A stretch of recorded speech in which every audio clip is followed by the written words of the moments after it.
తెలంగాణలో అధికార ప్రతిపక్షాల మధ్య మాటల యుద్ధం ముదిరింది. ఎమ్మెల్యేలు తమతో టచ్లో ఉన్నారంటూ ఆయా పార్టీల నేతలు పోటాపోటీగా కామెంట్స్ చేస్తున్నారు. మంత్రి కోమటిరెడ్డి వ్యాఖ్యలతో నేతల మధ్య డైలాగ్ వార్ జోరందుకుంది. బీఆర్ఎస్ బీజేపీ ఎమ్మెల్యేలు తమతో టచ్లో ఉన్నారని కోమటిరెడ్డి అంటున్నారు. 8 మంది కమలం పార్టీ నేతలు కాంగ్రెస్లోకి వచ్చేందుకు రెడీగా ఉన్నారని చెప్పారు.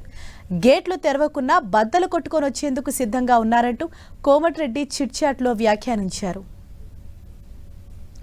అయితే కోమటిరెడ్డి వ్యాఖ్యలకు బీజేపీ నేతలు కౌంటర్ ఇచ్చారు. అసలు కోమటిరెడ్డి తమ్ముడు రాజగోపాల్ రెడ్డి ఆయనకు టచ్లో ఉన్నారో లేదో తెలుసుకోవాలంటూ ఎమ్మెల్యే ఏలేటి మహేశ్వర్ రెడ్డి ఎద్దేవా చేశారు. తమ ఎమ్మెల్యేలను ఒక్కరిని ముట్టుకున్న 48 గంటల్లో కాంగ్రెస్ ప్రభుత్వం కూలిపోతుంది, జాగ్రత్త అంటూ హెచ్చరించారు. 5 మంత్రులు తమతో సంప్రదింపులు జరుపుతున్నారని, ఏక్నాథ్ షిండే పాత్ర పోషించేందుకు పోటీ పడుతున్నారని అన్నారు. మాజీ ఎమ్మెల్యే ఈటెలు కూడా కౌంటర్ అటాక్ చేశారు. కాంగ్రెస్లోని 60 మంది టచ్లోకి వస్తారని వ్యాఖ్యానించారు. ఇక బీజేపీ నేతలకు వార్నింగ్ ఇచ్చారు మంత్రి పొన్నం ప్రభాకర్. దమ్ముంటే తమ ప్రభుత్వాన్ని టచ్ చేసి చూడాలన్నారు. ప్రజలతో ఎన్నుకున్న ప్రభుత్వం తమదని, ఎవరూ ఏం చేయలేరన్నారు పొన్నం ప్రభాకర్.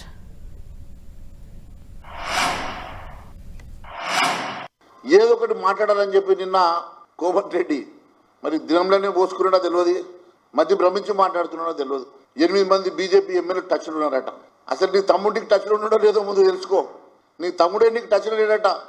పాపం తమ్ముడు భార్యకు టికెట్, ఎంపీ టికెట్ ఇస్తాను, అది ఇస్తాను ఒప్పుకుంటే నువ్వే అడ్డుపడ్డావట. నీ తమ్ముడికి నీకే లొల్లైతుంటే నీకు వేరే వాళ్ళు ఎందుకు టచ్లోకి వస్తారో అర్థమైతే లేదు. భారతీయ జనతా పార్టీ ఏ ఒక్క ఎమ్మెల్యే కూడా ఇప్పటి వరకు అటువంటి చరిత్ర ఎప్పుడూ లేదు. భారతీయ జనతా పార్టీ ఎమ్మెల్యేని ముట్టుకునే సాహసం, ధైర్యం కూడా ఇంకోసారి చెయ్యొద్దని చెప్పి తెలియజేస్తున్నా. మా ఒక్క ఎమ్మెల్యేను ముట్టుకుంటే బిడ్డ 48 గంటల్లో నీ ప్రభుత్వం కూలిపోతానని తెలియజేస్తున్నా. అవతల వీళ్ళు 8 మంది టచ్లో మాకు 60 మంది టచ్లో వస్తారు. వాళ్ళకి 8 మంది టచ్లోకి వస్తే మాకు 60 మంది టచ్లు రాదా? నీకు ఇప్పుడే చెప్పింది ఏంది? నువ్వే ఉన్నావా ఇక్కడ? గింతంత మనం గింతంత స్టేట్ మనది, గింతంత పవర్ మనది. నువ్వు ఇలా మాట్లాడుతున్నావు నాకు 8 మంది టచ్లు, మరి మాకు 60 మంది టచ్ ఉంటే ఏం చెప్తావు? పాడిందే పాట పాస్పర్ల దాసరి అని నిన్నటి దాకా చాలామంది నాయకులు వాడినరు. ఇవాళ కొత్తగా వీళ్ళది గానం శురువైంది. రాని చూద్దాం. కాంగ్రెస్ టచ్ చేసి చూడమనండి. ప్రజలతో ఎన్నికబడ్డ ప్రజాపాలన, ఎన్నికై 100 రోజుల్లోనే అనేక కార్యక్రమాలు తీసుకొని పోతున్న ప్రభుత్వం. ఏదైతే మంత్రి కోమటిరెడ్డి చేసిన వ్యాఖ్యలకు సంబంధించి ఇరు పార్టీల మధ్య ఇటు కాంగ్రెస్ అలాగే బీజేపీ నేతల మధ్య డైలాగ్ వార్ అయితే నడుస్తుంది. దీనిపై మరింత సమాచారం తెలుసుకునే ప్రయత్నం చేద్దాం. మా ప్రతినిధి కాంగ్రెస్ తరపున మా ప్రతినిధి ప్రతాప్ మనకు అందుబాటులో ఉన్నారు. అలాగే మా ప్రతినిధి అజయ్ కూడా మనకు అందుబాటులో ఉన్నారు. ముందుగా కాంగ్రెస్ వర్షన్ తెలుసుకునే ప్రయత్నం చేద్దాం. ప్రతాప్, మనం చూసాం ఏదైతే మంత్రి కోమటిరెడ్డి చేసిన వ్యాఖ్యలకు సంబంధించి బీజేపీ నేతలు ఒక్కొక్కరిగా రియాక్ట్ అవుతూ ఉన్నారు. దానిపైన ఈరోజు మంత్రి పొన్నం ప్రభాకర్ కూడా ఆయన కౌంటర్ అటాక్ చేశారు. అసలు మంత్రి పొన్నం ప్రభాకర్ ఏ విధంగా రియాక్ట్ అయ్యారు, ఏం జరుగుతోంది? హరీష్, నిన్న అయితే మంత్రి కోమటిరెడ్డి వెంకటరెడ్డి నిన్న చిట్చాట్ చేయడం జరిగింది. ప్రధానంగా ఈ ఇష్యూస్ చాలా అంశాలకు ప్రస్తావనకు వచ్చినప్పటికీ ముఖ్యంగా ఎమ్మెల్యేల అంశాన్ని కూడా ప్రస్తావనకు రావడం జరిగింది. బీజేపీ పదే పార్లమెంట్ ఎన్నికల తర్వాత ప్రభుత్వం ఉండదు అంటే చేసిన కామెంట్స్ సంబంధించి కూడా నిన్న మంత్రి కోమటిరెడ్డి వెంకటరెడ్డి మాట్లాడుతూ బీజేపీకి ఉన్న 8 మంది మాత్రం ఎమ్మెల్యేలు ఉన్నారు, అసలు వాళ్ళు గవర్నమెంట్ ఏర్పాటు చేయడానికి వాళ్ళకు అర్హతనే లేదంటూ కూడా కామెంట్ చేయడంతో పాటు అసలు ఉన్న 8 మంది కూడా కాంగ్రెస్లోకి రావడానికి సిద్ధంగా ఉన్నారంటూ కూడా నిన్న కామెంట్ చేశారు. అయితే ఈ కామెంట్ సంబంధించి బీజేపీ నుంచి గట్టి కౌంటర్స్ అయితే రావడం జరిగింది. ఈరోజు ఒకవైపు ఈటెల రాజేందర్ కానీ మరోవైపు ఎమ్మెల్యే ఏలేటి మహేశ్వర్ రెడ్డి ఇద్దరు కూడా చాలా గట్టి వార్నింగ్ ఇవ్వడం జరిగింది. ఈ అంశానికి సంబంధించి కూడా మంత్రి పొన్నం ప్రభాకర్ కూడా మళ్ళీ గాంధీ భవన్ వేదిక కూడా కౌంటర్ ఇవ్వడం జరిగింది. అయితే పదే ప్రభుత్వాన్ని పడగొడతామని చేస్తున్న కామెంట్స్ విషయంలో ఒకవైపు నిన్నటి వరకు బీఆర్ఎస్ నేతలు చేశారు, మళ్ళీ ఇప్పుడు బీజేపీ నేతలు కూడా చేస్తున్నారు. అదే వర్షన్ ప్రభుత్వాన్ని పడగొట్టడానికి అంత ఈజీగా ఆషామాషిగా లేదు. ప్రజలతో ఎన్నుకోబడిన ప్రభుత్వాన్ని టచ్ చేస్తే సహించేది లేదంటూ కూడా పొన్నం ప్రభాకర్ కామెంట్ చేయడం జరిగింది. అయితే ప్రభుత్వాన్ని ఏర్పాటు చేయడానికి కావాల్సిన మెజార్టీ తమకంతా ఉంది. దాదాపు 64 మంది ఎమ్మెల్యేలు కాంగ్రెస్ పార్టీకి ఉన్నారు కాబట్టి ఎట్టి పరిస్థితుల్లో ప్రభుత్వం తమ వైపే ఉంటుంది, ప్రభుత్వాన్ని పడగొట్టే సాహసం ఎవరికి లేదంటూ కూడా పొన్నం ప్రభాకర్ చేయడం జరిగింది. మొన్నటిదాకా బీఆర్ఎస్ నేతలు అంటే మెజార్టీ బోటాబోటీ మెజార్టీ తక్కువగా ఉంది కాబట్టి పార్లమెంట్ అంటే 3 నెలలు 6 నెలలు అంటూ కూడా కామెంట్ చేయడం జరిగింది. అయితే బీఆర్ఎస్ చేసిన కౌంటర్కు మళ్ళీ కంటిన్యూస్గా బీజేపీ చేస్తుంది. అలాంటి ప్రసక్తే లేదు, ప్రభుత్వాన్ని ఎవరు టచ్ చేయలేరు, టచ్ చేస్తే కనుక ఎవరు ఉండరు అంటూ కూడా కామెంట్ చేయడం జరిగింది. అందులో భాగంగానే కాసేపటి క్రితము మంత్రి పొన్నం ప్రభాకర్ చేసిన కామెంట్స్ అయితే చాలా హాట్గా కామెంట్ చేయడం జరిగింది. ఎవరు టచ్ చేసినా కనుక ఎవరు కూడా ఉండరు అంటూ కూడా కామెంట్ చేయడం జరిగింది. అయితే అందులో భాగంగానే బీఆర్ఎస్కి సంబంధించిన చాలామంది ఎమ్మెల్యేలను కూడా లాగే ప్రయత్నం చేస్తూ మరొక వైపు బీజేపీకి సంబంధించిన ఎమ్మెల్యేలు కూడా టచ్లో ఉన్నారంటూ కూడా కామెంట్ చేసిన పరిస్థితి. ఎందుకంటే ఆదిలాబాద్ సంబంధించిన ఎమ్మెల్యే కానీ ఒకరిద్దరు ఎమ్మెల్యేలు కొన్ని పనులకు సంబంధించి కూడా కాంగ్రెస్ సీఎం వద్దకు రావడం జరిగింది. ఈ అంశానికి సంబంధించి కూడా కామెంట్ చేస్తూ బీజేపీకి సంబంధించిన ఎమ్మెల్యేలే కాంగ్రెస్ పార్టీలోకి రావడానికి టచ్లోకి ఉన్నారు. ప్రభుత్వాన్ని ఎవరైతే పడగొడతామంటున్నారో ప్రభుత్వాన్ని పడగొట్టడానికి ప్రజాపాలనకు సంబంధించిన ప్రభుత్వం కాబట్టి ఖచ్చితంగా పడిపోకుండా నిలబడడానికి ఆయా పార్టీలకు సంబంధించిన ఎమ్మెల్యేలు సిద్ధంగా ఇందులోకి రావడానికి సిద్ధంగా ఉంటున్నారంటూ కూడా కాంగ్రెస్ పార్టీ నేతలు కామెంట్ చేసిన పరిస్థితి అయితే ఉంది. ముఖ్యంగా ఈ 100 రోజుల పరిపాలనలో ప్రజలకు అనేక సంక్షేమ పథకాలు అందించాం, ప్రజలకు స్వేచ్ఛను అందించాం, అన్ని ఏవైతే హామీలు ఇచ్చామో ఎన్నికల సందర్భంగా హామీలు ఇచ్చామో వాటిని అన్నింటినీ నెరవేరుస్తున్న నేపథ్యంలో ప్రజలంతా కూడా కాంగ్రెస్ వైపే ఉన్నారు. కాబట్టి ఇటువంటి పరిస్థితుల నేపథ్యంలో ప్రభుత్వాన్ని పొడగొడతామంటే కనుక ప్రజలే చూస్తూ ఊరుకోరంటూ కూడా ఆటగా అంటే గట్టి వార్నింగ్ ఇచ్చే ప్రయత్నం చేస్తున్న పరిస్థితి అయితే ఉంది. సో మొత్తం మీద ఈ పొలిటికల్ హీట్ అయితే పెరుగుతుందని చెప్పుకోవచ్చు. ఒకవైపు లోక్సభ ఎన్నికలు దగ్గర పడుతున్న నేపథ్యంలో బీజేపీ వర్సెస్ కాంగ్రెస్ మాదిరిగా మారుతుందని చెప్పుకోవచ్చు. మొన్నటి వరకు బీఆర్ఎస్ వర్సెస్ కాంగ్రెస్గా ఉన్న సిచ్యువేషన్ కాస్త ఇప్పుడు బీజేపీ వర్సెస్ కాంగ్రెస్ మాదిరిగా మారిందని చెప్పుకోవచ్చు. ఒకరి వరకు ఒకరు డైలాగ్ వారైతే కొనసాగుతుందని చెప్పుకోవచ్చు. ప్రభుత్వం ఉండదు అంటూ ఒకవైపు నుంచి కామెంట్ చేస్తున్న నేపథ్యంలో ప్రభుత్వం ఖచ్చితంగా ఉంటుంది, ప్రజలు ఎన్నుకున్న ప్రభుత్వం కాబట్టి టచ్ చేస్తే కనుక ప్రజలే తిరగబడతారంటూ కూడా హాట్ కామెంట్ చేస్తున్న పరిస్థితి ఉందని చెప్పొచ్చు. Harish right, thank you Pratap. Right, ఇక మరింత సమాచారంతో మా ప్రతినిధి అజయ్ మనకు అందుబాటులో ఉన్నారు. అజయ్, ఒకవైపు ఏమో మంత్రి కోమటిరెడ్డి బీజేపీ నుంచి ఇటు కాంగ్రెస్ లోకి రావడానికి రెడీగా ఉన్నారంటే, బీజేపీ నేతలు మాత్రం కాంగ్రెస్ నుంచే మా వైపు రావడానికి బీజేపీ వైపు రావడానికి రెడీగా ఉన్నారని చెప్తున్నారు. సో ఈ జంపింగ్స్ కి సంబంధించి బీజేపీ నేతలు ఏ విధంగా రియాక్ట్ అవుతున్నారు?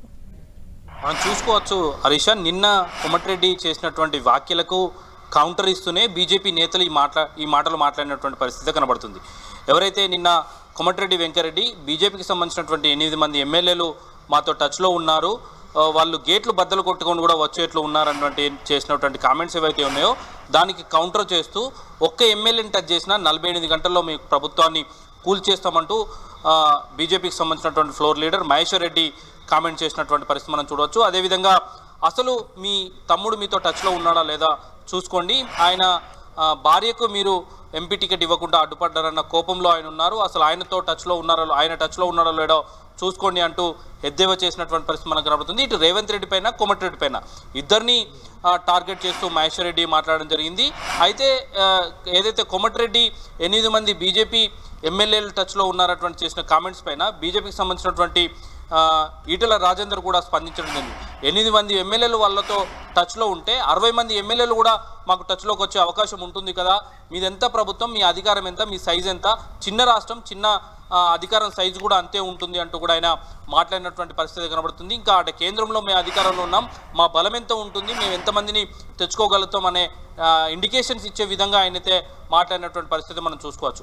నిన్న కోమటిరెడ్డి చేసినటువంటి వ్యాఖ్యలతోటి ఈరోజు ఇటు బీజేపీ నేతలు మహేశ్వర్ రెడ్డి కానీ ఈటెల రాజేందర్ కానీ స్పందించిన తీరు చూస్తుంటే నువ్వా నేనా అన్నట్టుగా మా డైలాగ్ వార్ అనేది రోజు రోజుకు పెరిగిపోతున్నదని చెప్పుకోవచ్చు. ఖచ్చితంగా మనం ముందు నుండి చెప్తున్నట్టుగా కోమటిరెడ్డి చేసినటువంటి వ్యాఖ్యలు రాజకీయ దుమారాన్ని లేపడం జరిగింది. ఈరోజు మహేశ్వర్ రెడ్డి చేసినటువంటి వ్యాఖ్యలు మరింత దానికి ఆజ్యం పోసినటువంటి పరిస్థితి కనబడుతుంది. రెండు పార్టీల మధ్య డైలాగ్ వార్ రోజు రోజుకు పెరుగుతున్నటువంటి పరిస్థితి మనకు కనబడుతుందని చెప్పుకోవచ్చు. అయితే ఈ 48 గంటల్లో ఏదైతే 8 మంది ఎమ్మెల్యేల్లో ఒక్క ఎమ్మెల్యేని టచ్ చేసినా 48 గంటల్లో మీ ప్రభుత్వాన్ని కూల్చేస్తాం. గతంలో కోమటిరెడ్డి స్వయంగా వెళ్ళి నితిన్ గడ్కరీని కలిసి రావడం జరిగింది. నితిన్ గడ్కరీ తోటే స్వయంగా ఆయన అన్న మాటలను ఏదైతే మహేశ్వర్ రెడ్డి కోట్ చేస్తున్నటువంటి సందర్భం కూడా చూడవచ్చు. నేనే షిండేగా మారుతాను, మీకు మద్దతుగా ఉంటాను అంటూ కూడా ఏదైతే నితిన్ గడ్కరీ తోటి కోమటిరెడ్డి చెప్పారంటూ కూడా ఆయన ప్రెస్ మీట్లో చెప్పినటువంటి పరిస్థితి మనకు కనబడుతుంది. ఇదే తరహాలో మరొక 5 మంది మంత్రులు మా అధిష్టానంతో టచ్లో ఉన్నారంటూ కూడా ఆయన కామెంట్ చేయడం జరిగింది. అదేవిధంగా రేవంత్ రెడ్డి సీఎం చేరుకు 10 మంది మంత్రులు పోటీ పడుతున్నారని, ఎప్పుడు ఏ మంత్రి తన పదవిని తన చేరును లాక్కుంటాడో అన్న అభద్రతా భావంలోనే ఇతర పార్టీల నుండి ఎమ్మెల్యేలను కొనుగోలు చేసే విధంగా ఎమ్మెల్యేలను తీసుకునేందుకు ఆయన ప్రయత్నం చేస్తున్నారన్న ఆరోపణలు కూడా మహేశ్వర్ రెడ్డి చేసినటువంటి పరిస్థితి కనబడుతుంది. ఇటు కోమటిరెడ్డి రాజగోపాల్ రెడ్డి చేసినటువంటి వ్యాఖ్యలకు కౌంటర్ ఇస్తూనే ఇతర పార్టీలో ఉన్నటువంటి ఎమ్మెల్యేలపైన దృష్టి పెట్టడానికి ప్రధాన కారణం అక్కడ ఉన్నటువంటి మంత్రులే సీఎం చైర్ని ఎక్కడ లాక్కంటారన్న అభద్రతా భావంలోనే ఇలాంటి మాటలు మాట్లాడుతున్నారన్న వ్యాఖ్యలు ఆయన చేయడం జరిగింది. అయితే ఇతర పార్టీలో ఉన్నటువంటి ఎమ్మెల్యేలను లాక్కునేందుకు కేసుల భయం చూపుతూ కేసులు పెడతామన్న ఒక భయాన్ని వారిపైన ఆ భయంలోకి వారిని నెట్టుతూ వారి నుండి వస్తువులకు పాల్పడుతున్నారని, ఇప్పటికే 1500 కోట్లను అధిష్టానానికి పంపించారని, మరో 500 కోట్ల కోసం ఈ కేసులు ఈ భయభ్రాంతులకు గురి చేయడం అనే వ్యవహారాలన్నీ కూడా కాంగ్రెస్ పార్టీ రేవంత్ రెడ్డి నడిపిస్తున్నారని, అందులో భాగంగానే ఎమ్మెల్యేలకు సంబంధించినటువంటి తమకు టచ్లో ఉన్నారు అనే రకమైనటువంటి భయాన్ని క్రియేట్ చేసే ఉద్దేశంతోనే కాంగ్రెస్ నేతలు ఈ మాటలు మాట్లాడుతున్నారంటూ కూడా ఈ రోజు మహేశ్వర్ రెడ్డి మాట్లాడినటువంటి సందర్భం మనం చూసుకోవచ్చు. అయితే కోమటిరెడ్డి మాట్లాడినటువంటి మాటలకు కౌంటర్ ఇచ్చే విధంగానే బీజేపీ నేతలు మాట్లాడిన